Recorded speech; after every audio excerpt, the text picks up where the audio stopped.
Hello everyone! Nandito na ako ngayon sa bundok. At ito ang aking dala guys kasi hindi pa ako nag-breakfast. Tapos ano na, parang udto na ba? Yan, at ito lang guys oh. Yan, ito, bibingka. Yan, napaka-colorful ng bibingka. Pero hindi ako luto nito guys ha. Binili ko lang to. Pero masarap itong mga bibingka. Yan, at meron ding bingkang dawa daw ito guys. Iwan ko.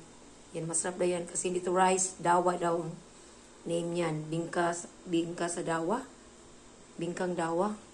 Ganyan ba? At ito guys, ay ito. Oh. Yan. Yan, masarap din yan. Yung saging na nilusak ba? Ayan. At saka meron ako ditong, ayan, budbud guys na malagkit. Napakasarap nito guys. Ayan. Ayan. At itong ano, Dunkin Donut. Nag-crave kasi ako nito guys noong isang araw. Pero hindi ako nakabili kasi maaga akong dumating doon sa mall. Tapos 10 pa sila mag-open. Ayan, kakainin ko yun guys.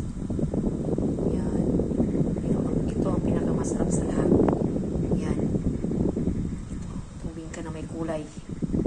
Napaka-colorful. At ito meron itong cheese na ano. Itong bingka na yan meron cheese sa ibabaw. At ito, masarap din ito guys. Bingkan, ano, dawa. Yung hindi rice ang ginagamit nila ba? Kundi dawa. Ayan. Masarap din yan, guys. Pati ito, guys, oh, nilusak sa amin. Sa Cebu. Ayan. Kung sa Masbati pa, no? Ayan, guys. Yan. Yan ang kakainin namin ngayon. Snacks lang muna. Kasi hindi pa ako nakaluto dito sa bundok. Ayan. Masarap yan lahat, guys. Ayan, kain po tayo. Snacks lang muna. Ayan.